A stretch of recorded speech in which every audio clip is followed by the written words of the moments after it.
Kobby, thank you so much for joining me today on our first Innersparx podcast. We're so happy to have you on and to hear your insights and to hear just what you bring to the table when it comes to performance from not only you personally, but also you in your role. So quickly, if you don't mind, just telling us a little bit about kind of who you are, where you're from, what you do, and what got you into this industry. Thank you so much, Tobias, and I really appreciate the fact that you extended this invitation to me. So, just for your viewers to know a little bit about me, my name is Stephen Kobby Adjeiboateng. I always prefer to be called Kobby instead of the Stephen, precisely because the name Kobby itself is derived, or in Ghana, I am from Ghana, by the way. And in Ghana, you are named after the day you were born. So I was born on Tuesday, and Tuesdays are called Kwabena. So for me to make it more easy for people to pronounce it, another version of Kwabena, which everybody calls in Ghana, is Kobby. So that's why I go by the name Kobby. I have been in the hospitality industry for almost, not mistakenly, around 18 years now. I started as a steward, and then I have to navigate through the ladder in terms of where I would like to see myself. And here I am today in the United States as the senior area human resources manager for two properties, i.e. Viceroy's Washington, D.C., and as well as Hotel Zena.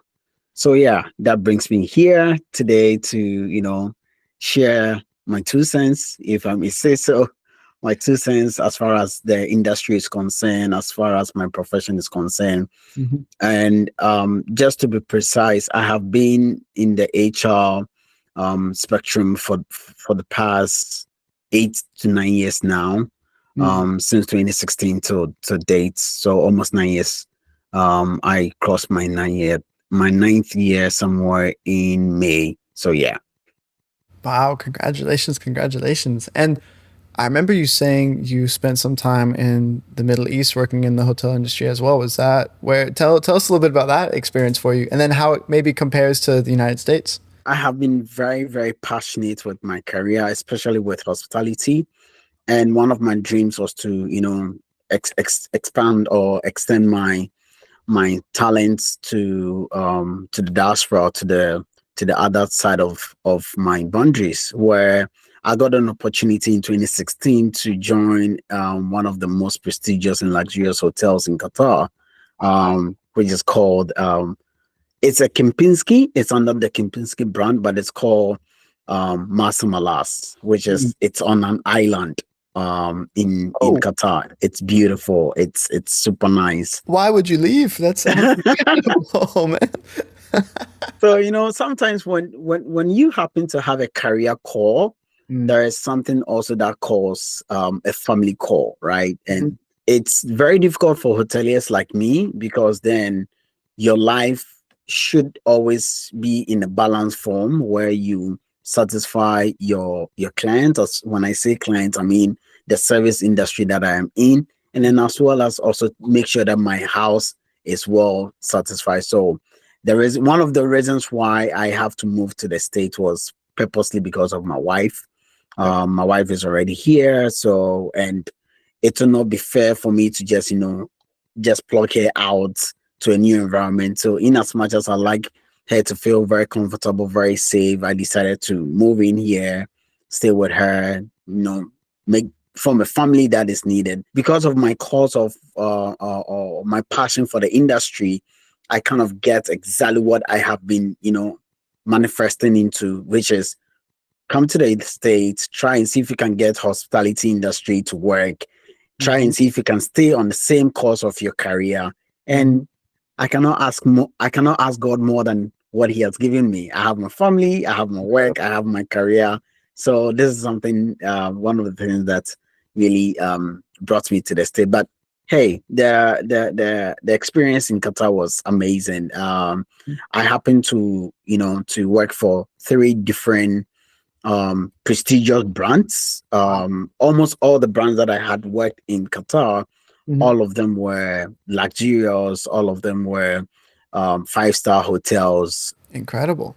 Yeah. So beginning with Masamalas, which is a Kempinski brand, I moved on to Zula Wellness Resort. So Zula Wellness Resort is a wellness resort that really care more about it guests' well-being more than it guests, the physicality. So they make sure that both mental, your body appearance, all those kind of things, they take very much cautions into it. And when you are at that resort, you're not there for just on a holidays. You are there for some kind of a revamp of yourself, trying to be confident of yourself, depending on what you're looking out for. But whatever that you walk in that resort with, you get out. You check out with so much confidence in you, so much pride in you, having the feel of you have renewed yourself, right? And then that was 2020 during the COVID time. In 2021, I had moved from there to Pumandoha West Bay. It's part of Accor. Accor is one of the biggest brands as far as hospitality is concerned. You cannot mention hotel without mentioning Accor. It's just like you're in US and you're going to mention hotel without mentioning Marriott or Hilton. Yeah, exactly. Accor is a big guy in the industry. So I happen to serve there as well, also as HR. And in 2024, I had to move somewhere in March. I have to move here in the States. Immediately, I have so many questions for you. And so what has been the biggest difference from the Middle East, and maybe if there's a different sort of philosophy or a different sort of way that they take care of their employees, maybe 5-star, and the way you're talking about these hotels, I want to go. It seems like everything is just luxury, everything is pristine. But how do you as an employee then help aid in that experience, while also, and you mentioned this earlier too, taking care of yourself, taking care of your house, right? Taking care of who you are as well. How did you find that balance, not only then in the Middle East, and now have you had to refine that here in the United States? When we compare both worlds, I'll be very honest. The hospitality industry in Middle East, precisely Middle East, it's quite expensive. When I say expensive on the owner's part or the investor's part, because with that we have a lot of KPIs that the owners have to meet in order to get a license to operate those hotels. What are some of the KPIs? Like, for example, the well-being of the employee. It's your responsibility as an owner, right? So in Middle East, we have a system where most of us are expatriates, right? And as an expat, what we usually do is you need to accommodate them, right? So if somebody comes to visit you in your house, you make sure that they have a set of room where they can feel comfortable, 100%. They feel at home. That is exactly what happens in hospitality. And I'm going to talk precisely for Qatar, because that's where I have lived all my years, as far as my career is concerned. So you have to make sure that you accommodate them. Now, in that accommodations, there is a standard from the government side that you have to meet. For example, you cannot have 4 or 5 people sleeping in one room. Nope. You have to have a maximum of 2 persons in one room. A maximum of 2 persons in one room. So that is another well-being check mark right there. Their food, you have to provide them food, breakfast, lunch, and dinner. You have to make sure that they have a proper uniform to wear. You give them enough resting time. So in Qatar, if you are a rank and file staff, you work 6 days in a week and then 1 day off, right? Where the 6 days in a week means you have to work precisely your 8-hour shifts and then you're done. Anything after 8 hours is same as overtime, which we have to pay you off for that as well. So there are so many factors that comes into employee well-being in Qatar, i.e. Middle East, right? Now, when you come to the North American side, again, I cannot talk much because I've just been in the industry in America, almost getting to 1 year now. But the little that I have observed and I have seen is domestically, there are so many things that the investors kind of it's off their shoulders, Okay. right? For example, I'll give you a typical example. Like we have the accommodation aspect of it. Mm-hmm. An American local brand or an American investor will not have to worry about accommodation, right? Why? Because most of us here, if you're not legally in the country, there's no way you can work. And then if you're legally in the country, means you have a place to sleep, right? So why Mm-hmm. should I take care of you on that aspect? Yeah. Unlike in Qatar, the companies are the one going out there looking for the people to come into the country to work. Mm-hmm. So you see how the balance is. So um, on the well-being aspect or on the employee concern aspects, as far as their health or their well-being is concerned, there's a lot of burden or there's a lot of cap for the abroad investors to hold up to compared to our home here in America, where the most important thing that everybody here is looking out for in America is insurance, making sure that they have good insurance to to cushion themselves with. But other than that, I think these are the two different sizes when it comes to the industry when you look at them from two different windows. Wow. Yeah, that's so interesting. I would have. So you like lived on the hotel campus in Yeah, Qatar, or? yeah. Wow. Okay. Yeah. See, even, I mean, I've been here basically my whole life. That's such a foreign concept to me to kind of bring in and to even just like house and feed. Like that's incredible. That's amazing. You get that a lot. And it is not if you want, it is you must. You must exactly. This is Exactly. That's something such that you must make sure. Mhm. And the most funny part of it all is when you bring in an employee outside the country. Now, it is your responsibility to make sure that that employee is fully welcome. Mhm. That alone tells you that before I make a decision to bring you on board, there has to be a lot of things that I have to be working on. From then, let's shift gears a little bit. From then an HR perspective, did you see a difference in the quality of work from the two different types of employees, right?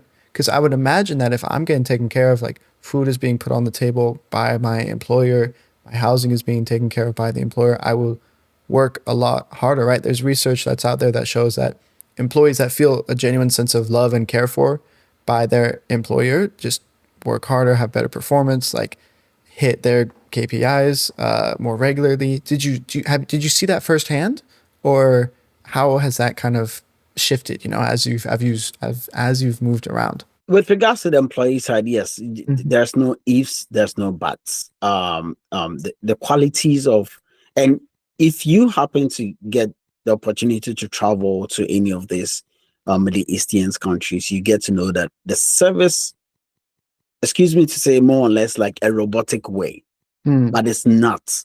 Okay.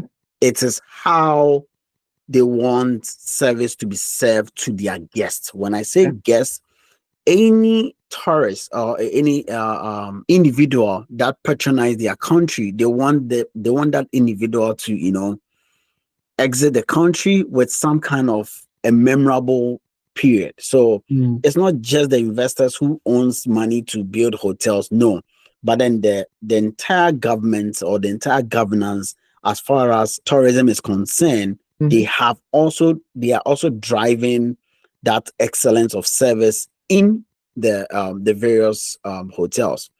Now, you make mention that how does all these things help the employees in terms of performance? When I compare, let's look at it from this point. Any human being, what is our most concerns? What we are going to eat, where we are going to sleep, and what we have in our pockets, right? Mhm. Now, when you have these three things being taken care of, i.e., I'll add the fourth one to it. Your health is being taken care of as well. Okay. Mhm. When you have these four things being covered, what else again do you need? So the efficiency will automatically be there Mhm. because there's nothing for you to worry yourself about. You're not thinking about how you're going to get deductible for your next paycheck with your health insurance because that is already taken care of by the company. You're not paying anything, right? You're not going to think of what am I going to eat tonight? I don't have any food with me. is being taken care of. You're not going to think, hey, my rent is due, so I need to start looking for money to pay my rent. That is being taken care of. So the actual question left is, why can't I perform? And that is why service of excellence is really key to the owners or to the investors in Middle East. Yeah. Right. Here, the concept is still the same. Why? Because I'm giving you good enough money. And by the way, in Middle East, you get paid once in a month. In America, you're getting paid twice in a week, twice in a month, right? So bi-weekly. Now, quote and unquote is the same. When you put both benefits on scale, you realize that one may seems a lot, but when you quantify everything and you put them on the weight balance, you realize the same. Why am I saying is the same? You are getting paid twice in a week. So you don't have to wait for another 30 days to get money. Right? Your insurance, you are being cushioned where your company is paying some part of it for you and you are paying the rest. Why? So that you'll be a bit responsible for it.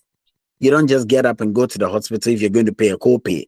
Right? If you know you have a headache, you can just go to the nearest CVS to get a Tylenol to take. You understand what I mean? But here is a case, you have an individual who have all this tick box for him or her. In America, you're getting your 2 weeks paid as you're supposed to. You're getting your insurance is well taken care of as it's supposed to. So, and you have your domestic employee. You're not an expatriate. So what is actually the excuse? That is the challenge for me, what I have observed in America. Yeah. There are so many ifs and buts when it comes to productivity. Again, as a director, what have you then seen come up in this now Western standpoint? Like, how have you seen the performance shift, so to speak? Has it been more of like, I can't because blank, right? Things that aren't taken care of by then the employer that are now put on the employees, right? Like we mentioned health insurance, we mentioned like housing, food. Are those then excuses that come up when it comes to a lack of performance, so to speak? It forms part of it. In as much as we have everything that we need, we are humans and we always want more. Oliver Twist. We always ask for more, right? But in that aspect also, we should be very careful when we are asking for more, because in life, he who much is given, much is expected, right? When no matter how you put measures or you put policies in place for employees, i.e. for employees' benefits, they will still have their buts and excuses not to perform. Performance and those kind of merits has really contributed a lot of factors. When we look at it from a point where, like I earlier said, most of the needs have been met by the employer. So what is your excuse? The excuse is the need for the talent for this industry is less, especially in the region where we work at. If I go back to Africa, precisely my country in Ghana, and then I just say that, I have a hotel opening in the next 2 weeks. I need to fill my position. In a split second, every single position, I'll get not less than 5 qualified candidates. Incredible. Yeah. Why is that so? Because in Ghana, we have set it as also a very prominent industrial profession that people can actually do something good for the community. Hence, that is why a lot of people channel through the hospitality industry. When you come to the States, most of the hoteliers here might probably be, especially when you're in Washington, you see them coming from either Miami. Why? Because Miami happens to be where most of those luxurious hotels, Miami, New York, those are the areas where you get pro hoteliers there. And because we don't have accommodation to accommodate them here, It's very difficult for you to transfer somebody who is a bartender to come and bartender for you here, right? So when you have the quality of service for the staff, and then also you have the challenge of getting those talent to come in and fit in your organization needs, that is where the challenge comes in. So the little handful that you have, the slightest issues or the slightest thing that happens, you want to be very careful so that you don't lose them. So you always have to, try and adapt, accommodate, give in some space here and there, so that at the end of the day, it wouldn't sound like, they are not needed, because you need them. You don't have a lot in this region. You don't have a lot. So if you try to get spike on every single thing that they do, you end up losing everyone. Some talent that we have are very good. You could see the potentials in them. All that they need is the right directions, the right move, how to navigate through their personal life, and then help them to see the bigger future that they have. If you don't do that, then again, you're going to lose. Because remember, every career comes with an interest. If you don't have an interest in a career that you're doing, then that is not a career that you have. On that note, then, would you say your position now as HR director is to help cultivate that performance? What are some ways that you retain those top performers, and what are ways that you just cultivate a learning environment, or what type of environment, I guess, is a better question, that you want to cultivate to keep those people, as well as then blossom them into the employees that you know they can be? Every individual in life has what is called the top shoulder. Every individual have that. So what I have intent to do is to make sure that constantly, every single day, I remind them of how good they are in whatever that they're doing. Yes, there will be days and times where you flop, you drop the ball. Of course. But when you drop the ball, that should tell you you're doing something good. Okay, tell me more. What do you mean by that? When a child make a mistake, I'm going to make an emphasis here. When a child make a mistake, and then you shout at the child or you reprimand the child without telling the child the reason why he or she made that mistake, do you think the child will go back and try again? Yeah, exactly. If they don't know why, then they will never go back there again. Why? Because to them, they think that it is a no-go area. So I'll not go where my strength is not at. I did it. I failed. I was beaten. So thank you so much. I'm not coming there again. But if you are able to, and this is the thing, you don't punish people for their wrongdoing. You correct them. Some of the corrections are very tough. You don't have any choice but to go that route. Some of the corrections, you can minimize it. Some of the corrections, you can allow them to experience it so that they come to their realization that, oh, this is what he's been talking about. But in our industry, if you set certain tone as write-ups, right, where whenever anyone does anything wrong, you write the person up, it will become an unhealthy culture where it does not bring motivation, but rather bring demotivation. So I did college athletics, and you're talking a lot about the same way that my coach would coach me, right? So his whole thing, a lot of what he said was, I'm not here to motivate you to a certain extent, right? Like, you should come motivated, at least for us, right? We came to practice motivated. We wanted to succeed. We wanted to reach our goals. We set out goals at the beginning of the year. We had meets. We had competitors that we wanted to beat. We had heights we wanted to reach, right? And so our goal was to come motivated, and his goal was to help guide us. And that's a lot like what you're doing is more like a corporate coach, like helping everybody realize the mistakes that they've made and guide them in just shifting the either perspective or coming to that realization by themselves of like, oh, hey, I keep, let's say, I keep false starting on my sprint, right? Whenever I run the 100 meters, I keep false starting. What's going on, right? Instead of just being like, well, I must be bad at sprinting. Like, hang up the spikes and let me change sports. It's just like, okay, why don't you, right, take a couple deep breaths or figure it out together, right? A very collaborative approach versus just like what you were just saying, versus just, oh, you did something wrong, written up, you're done, right? 3 of those and you're out of here, you know? So yeah, that's so interesting again.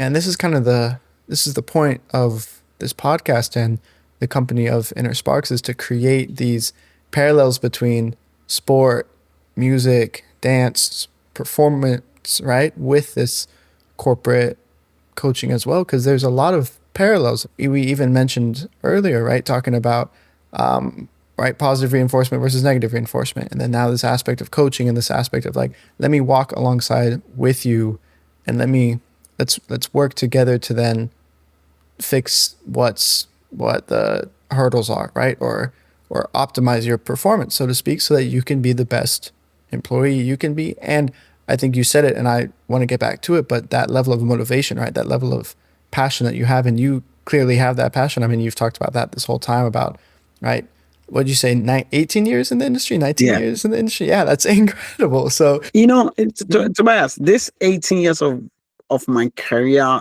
journey, I did not get it easy. I remember some of the days where I kind of look at my boss face and like, you know, I really would like to punch you, you know, just because I feel that I am being suppressed with certain things, but not knowing those moments were the moments where I was being shaped, molded, refined to become who I am today. Exactly. That's the same as a hard practice. There were moments where I was laying on the track thinking to myself, I want to disappear and curl up into bed and never come back, right?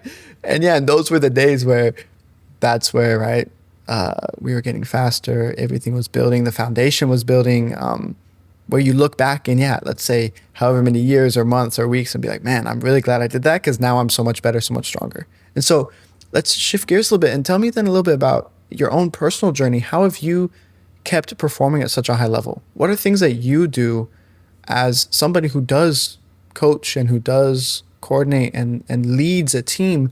How do you make sure that you're fresh, that you're ready to go, and that you have the energy and everything you need to be the most successful version of yourself within your industry? I'm going to quote exactly what one of my great mentors taught me. Vulnerability. Vulnerability has always been the greatest gift that I was introduced to. As a leader, when you are in the midst or when you are leading people, if you roll with the shoulders of a leadership, you will fail so quick and fast. But then if you roll on the shoulders of a servant, because remember, leaders are supposed to serve, right? If you roll the sleeveless of a servant, then you get a lot of people coming to you to help you strive through your period or your time or whatever that it is. So I use a method of, I'm open to be vulnerable.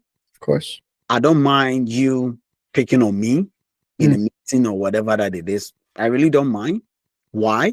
Because there is something that I'd like to teach the group that we have gathered. That it's not about my position. It's not about me. It's about us. So let's first consider us. When the us is established, then individual can now identify who or he is as far as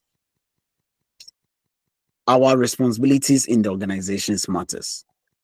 I listen a lot when it comes to my day-to-day activities, because I know that when you listen more, that is when you are able to understand and easily make some kind of analyzation before you give out your response or your feedback.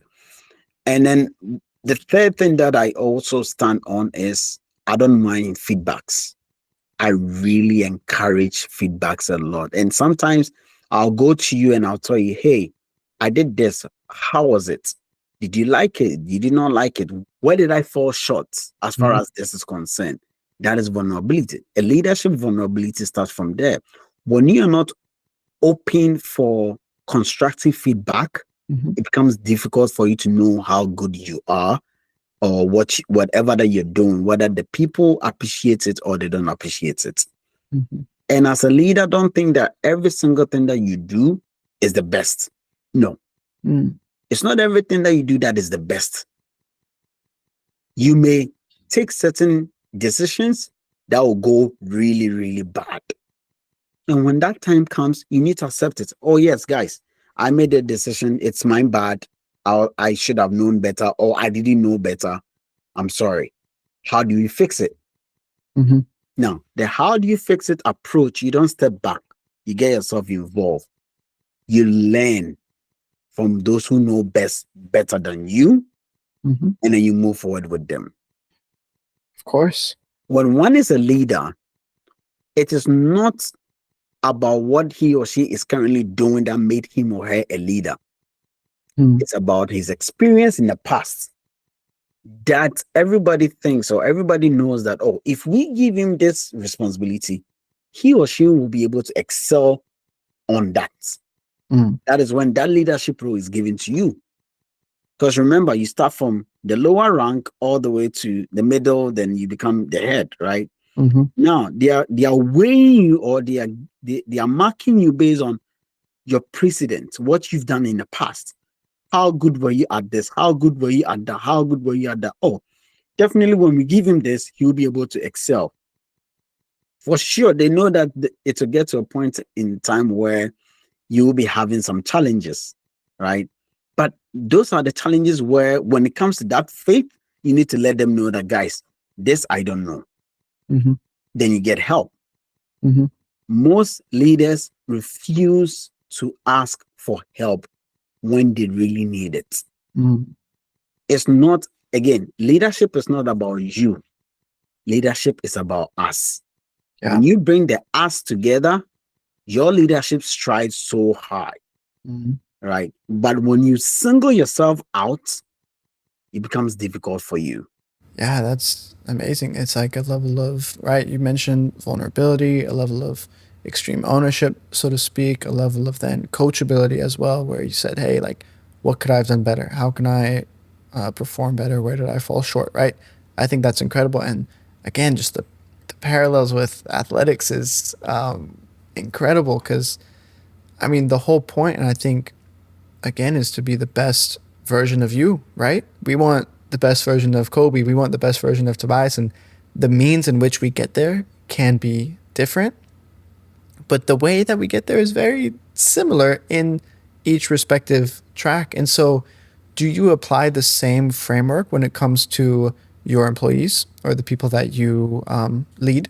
I do. And when you delve more into vulnerability, you realize that as one of it aspect of it talks about adaptability. Mm. When you are not adaptable, you'll not be able to be vulnerable. When you're not adaptable, you can never be vulnerable. Mm-hmm. Because when you are rigid with your own thoughts and in mind Mm-hmm. as to how you want people to perceive you, how you want people to know you, the way you want your leadership style to be, it becomes very difficult for you to be even to be approached. You Mm-hmm. Of understand? Because you are stuck and you're glued with one way direction. course. So when you become adaptable, then you know your environment. That is Mm-hmm. why you become adaptable. You know that there are some people who like to bully you. There are some Mm. people who like to look down upon you, but you still have to stoop low to understand where they are coming from with that reaction or with that action of theirs.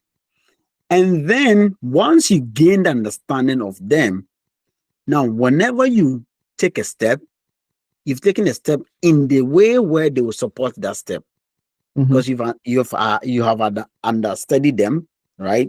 Mm-hmm. You have really understand where they are coming from with their utterances, with their comments, with their actions. So when you are making a decision as a group, you make sure that you make a decision where it will align in their thought of mind, but at the same time, it is directing to your vision and mission. I do my best to make sure that I adapt with the environment that I'm working at or with the people that I am with. Mm-hmm. Make sure that I am very receptive as far as feedback is concerned. Ask questions whenever it is needed. Mm-hmm. Be vulnerable to things that I don't know of. If I don't know something, I don't know something. It doesn't make me less or it doesn't make me more. I don't know, right? Of course. And as and when you progress in life, you become a better version of yourself. Mm-hmm.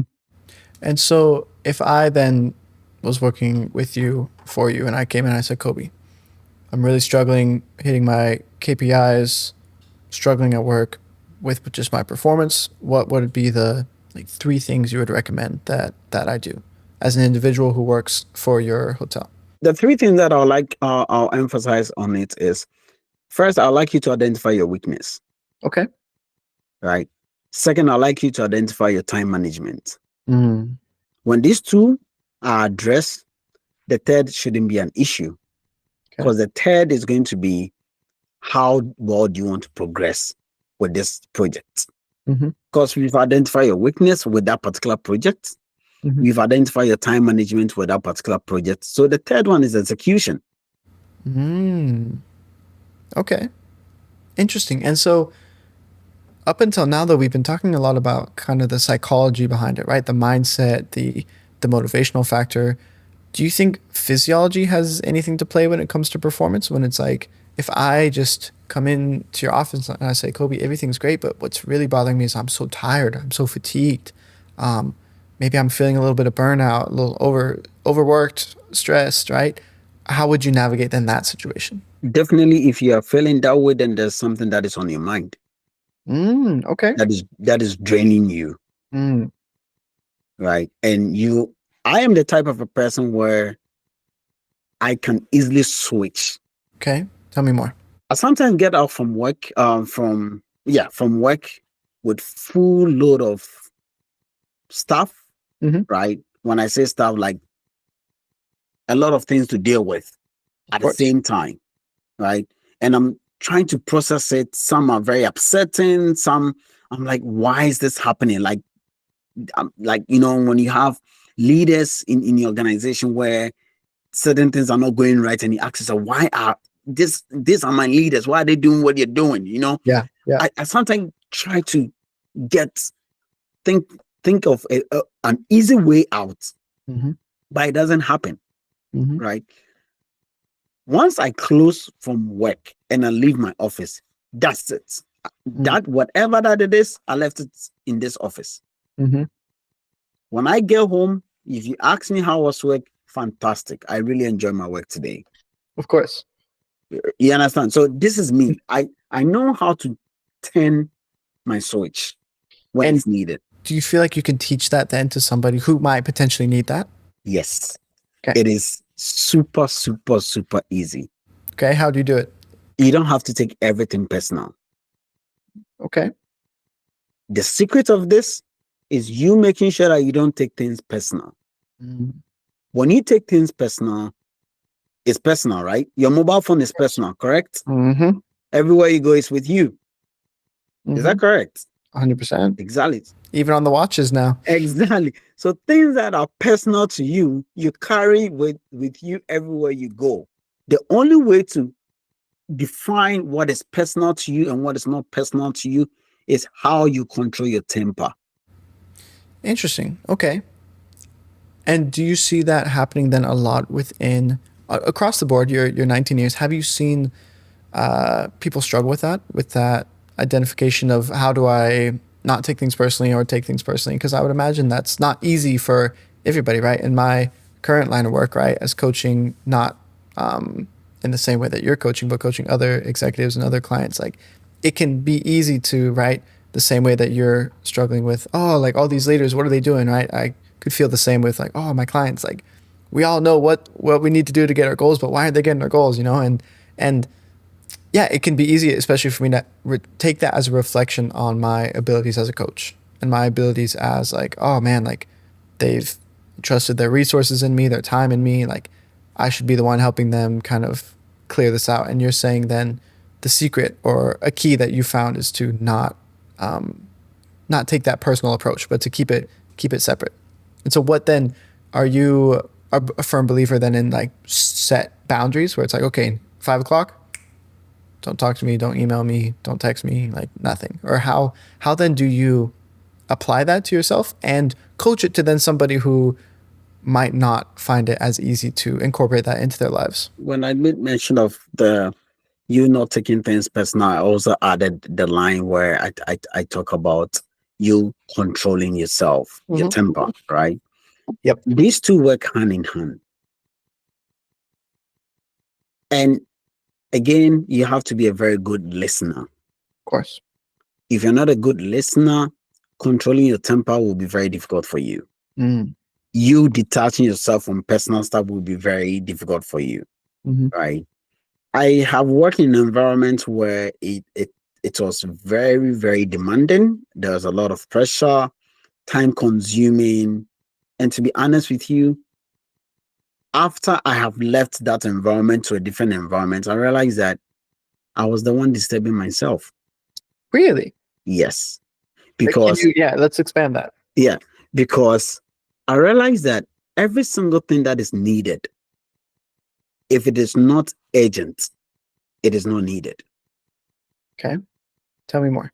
If it is urgent, then yes, it is needed, right? You may have 8 tasks for the day, but are you supposed to complete all the 8 tasks within your 8 hours of shifts? The answer may be yes, the answer may be no. If you prioritize what is needed for you in a day and it cut across in line, you realize that you are actually more efficient than somebody who have everything all around. Time management, you remember one of my calls of action in terms of improving productivity is to identify your time management skills, right? Yep. If I know that I have a report that I need to submit tomorrow, right, and I don't have the time to get it done today, I'll not wait and come to work tomorrow at 9:30. I have to be here earlier than 9:30. Make sure that those reports are well structured, are well in place. Secondly, the moment I realize that I will not be able to meet the deadline, communication. You communicate with the person who needs that report. Hey, unfortunately, I will not be able to send you the report as per agreed time. However, if you're able to give me the next 2 to 3 hours, I'll be able to get it done neatly and send it to you. So when you have good communication skills, good listening skills, good constructive feedback and correction skills, you should be able to get yourself through on your day-to-day activities. This does not come easy. It took me 7 years to arrive to where I am today, where it's not everything that you hear that you react to. So there's one lesson that I was taught, that you have to be very careful how you proactively act. Okay. And then you have to be very careful how you reactively act. Right. So there's a fine line, and you have to always wait for that fine line to present itself. Then you take in that action. Yeah, that's interesting. I was just having another conversation with a different coach, and he was walking me through the process of if you have a chart like this, right? You have a table and you label some boxes and you say what's urgent and what's important, because it could be urgent and important, urgent and non-important, not important but urgent, and not important or not urgent, right? So that was a newer concept that I was learning, and that's changed how I view even my own work, right? My own routines, my own systems is now broken into, okay, is this like deep work, light work, and then within those two categories, is it urgent, important, not urgent, right? Like then I break it down even further, and I think that's exactly a tool or a system used to just really streamline the process. And so with that, then I would love to hear your thoughts on, we've kind of talked about this, and I'd love to hear you really say it as a set definition, but what do you feel like then makes a good performer? Is it somebody who we've talked about, right? That is an active listener, good time management, vulnerable. Tell me what that looks like in your world, right? If you were to either sit in a job interview and you're interviewing somebody, or somebody comes in from higher management and says, "Hey, Kobby, like identify two good performers," right? What would the characteristics and key details be that you would look for in labeling a good performer? It's a combination of all. Mm. What you just defined is a combination of all as a good Mm-hmm. performer, because a, a, a good performer, it's somebody that make mistakes, Mm-hmm. but then can easily, learn from it and then be a better version of that. If a person has a challenge of a particular software program that the company is using, and then this person is lacking a lot of efficiency on that software, but rather step back, want to ask questions, ask colleagues for help. How do I do this? How do I do this? And then become a master of it. That person become a beast. Mm-hmm. Because guess what? He learned from Mr. A, he learned from Mr. B, he learned from Mr. C. Now the skill sets that he have, Mr. A doesn't have it. Mr. B doesn't have it. Mm-hmm. Mr. C doesn't have it. So somebody who did not know anything is now a master on all these three people. Mm-hmm. So why? Because he understood that I don't know something. I have to be vulnerable and go to Mr. A and ask Mr. A, hey, I know you're very good at this. Can you please show me this? I know for sure Mr. A will be laughing at me on that subject, but I know what I'm looking for. So I Mm-hmm. have to vulnerable myself to get what I need, right? The Mm-hmm. same way he goes to Mr. B, pretty much the same steps. And when you are ashamed of asking for help, and that is where it becomes difficult for any person to perform. Look, everybody can excel. Mm-hmm. Every human being can excel, Mm-hmm. right? But for us to get to the point where we say that, oh, we are good at what you're doing, is when the person can really testify that, hey, this person helped me, that person helped me. I didn't know this, I didn't understand this, but today, thanks to this person, I know this, I know that. Mm-hmm. But when they walk on the road of ego, Mm-hmm. that is where they find it difficult to excel in whatever that they're doing. Yeah. So it becomes very difficult for any human being to push through their performance as far as performance is concerned Mm-hmm. when they feel that they know it all, they Mm-hmm. have it all, and nobody can show them anything. Mm-hmm. Whilst if you have somebody who feels that, oh, I am not good at anything, but I rather want to learn, that person turns out to surprise everyone. I think that lifelong learning and that curiosity is really what separates the pack. Because even from, if we look at it right from a physiological level too, where it's like, are you sleeping? How's your nutrition? How's your movement, stress, mental health, right?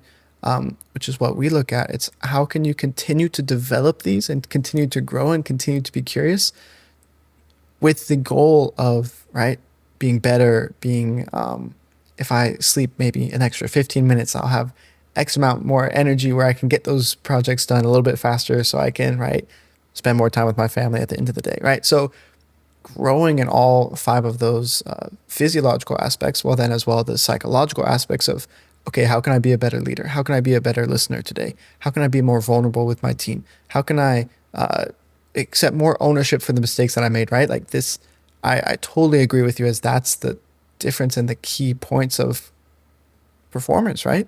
Good performers. I mean, you look at musicians, you look at professional athletes, you know that Messi is in the locker room watching film and thinking, like if I would have maybe touched the ball or a little bit differently, then that would have put me in like just a step further in front of the defender and I would have been a little bit quicker to make the goal, right? So those 1% incremental changes, I think across the board, right? Psychology and physiology make such a difference when it comes to performance. And it sounds like you've got really the psychological part nailed in, especially with your team as well. So And you said what took 7 years? So Yeah. So, where you are in another 7, then that's yeah, so that's what I'm saying, that Mhm. if you see Kobby here today, it's not that he just woke up one morning and he became who he is. I've like I said, I have been through a lot of stages where I ask myself why certain things is happening, Mhm. and I ask myself what is it that I am not able to, free myself from, especially when in this is very funny in career, right? When Mhm. you are building your career, you get to a stage where your inner intuition will be telling you that you're ready for something. Oh, I get that. I get that. Just this last year, before I started this company, I was at a point where I was just like, I want a little more. Like I'm ready. I'm ready for another challenge. I'm ready to kind of step out of that comfort zone and just like do something different. And I mean, here we are. It's been a year, and it's been. When you get to that stage in life, there are two things involved. Well, I was terrified.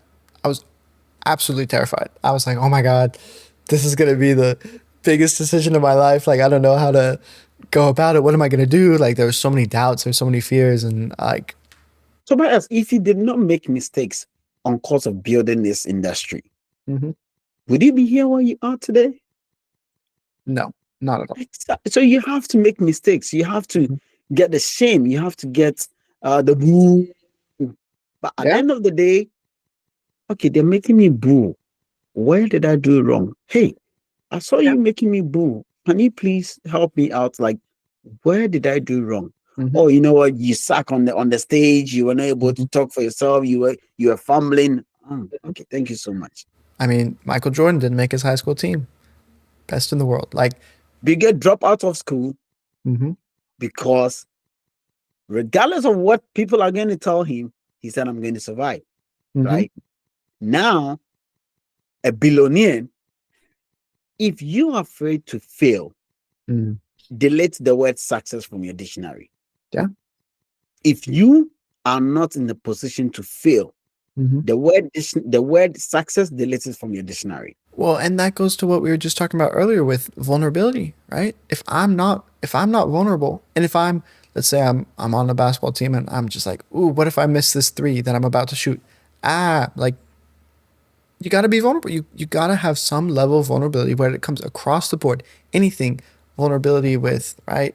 Any sort of movement that you do, any sort of stress management, any sort of work or leadership activities, any sort of, yeah, professional sport, piano, anything. There needs to be a level of sharing your art, sharing who you are.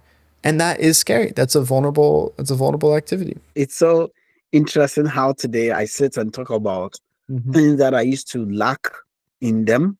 If you dare come to me to give me feedback, I'm going to give you thousands of excuses as to why I did what I did Mm-hmm. without even thinking twice that they are not against me. Yeah. They are for me. Yep. Yep. And hence, I should be more attentive. Mm-hmm. I should pay attention to what they're saying Mm-hmm. than to, you know, think of who is saying it. Yep. It's the message, not the messenger, Mm-hmm. right? Yep. And for any human being who wants to get to their next level of career, it is important that individual do what is called a self-assessment to understand what are your weakness, what are your strength. Mm-hmm. Now, your strength, all that you need to do with your strength is to enhance it. Make sure you keep it to the core. Like, don't lose it because that is your strength. Mm-hmm. Now, your weakness, build on it so that it becomes one of your strength, Yep. right? We all have the bat at the end of our name. Oh, this is Tobias. Bat. Oh, this is Kobby. Bat. Mm. That bat is a guide. That bat is like is the ignitions that spikes us whenever we get on environment to help us to become a better version of the Yeah. bat. We talk about this with stress management, but the difference between eustress and de-stress, right? Eustress is that little that little kick that kind of gets you going, gets you excited, versus de-stress is that level of like, I can't do it. And so navigating that, and I would even add to yours, right? Strength, weaknesses, and what's like your, like a personal inventory, you know? Are you taking care of yourself? Because in order to be the best person you need to be psychologically, physiologically, you also need to be taking care of yourself, right? Your mind needs to be rested, your body needs to be rested, strong, healthy, flexible mind and flexible muscles, right? Go hand in hand. So making sure that you're taking care of yourself as a whole person as well, I would argue, is equally as important as taking inventory of strengths and weaknesses. And it could be one. It could be a strength or a weakness is, hey, I really prioritize my health and well-being, and that makes me a better leader. In as much as we are, I'm talking about you making sure that you have a grounded on your strength. You have to be very careful on it as well, because sometimes your strength can make you more complacent, and that can lead you to failure. Of course. Right. So your strength. Thank God you've been able to identify your strength, but don't live on that glory. Of course. Because if you're not strong enough on it, that strength can become your determinant of failure, big time. Just because you won one race doesn't mean you're the fastest. You can win the rest of the race. I was once told that it is very, very important to always make sure you keep yourself close than to lose yourself. Because when you lose yourself, finding it is the most dangerous thing in the world. Yeah. To say that, oh, I lost myself, I'm going to find it. It's gone. For me, I will sound this caution that people should be very, very careful not to just live on the path where they feel it is comfortable. They feel they have a stronger strength on those areas. Those stronger strength can become your weakness. And keep yourself closer than you keeping yourself far away, because it's difficult for somebody to even cancel you because you're lost. Like, to get you back is not easy. I feel like we went around the moon and back, you know, and we could keep talking about this for for hours more.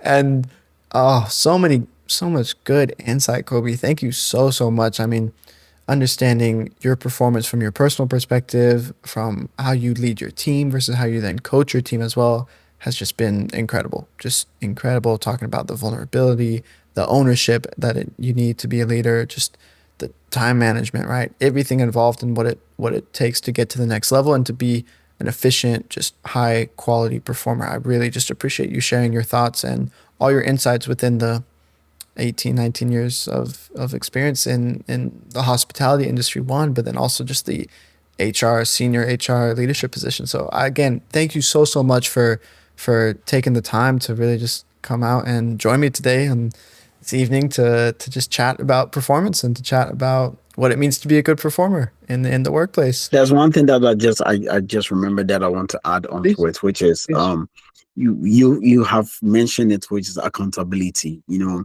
when people are not accountable for their actions, it becomes a problem, right? And a lot of leaders or a lot of individuals feel that, oh, why are you blaming me? Nobody blames anyone.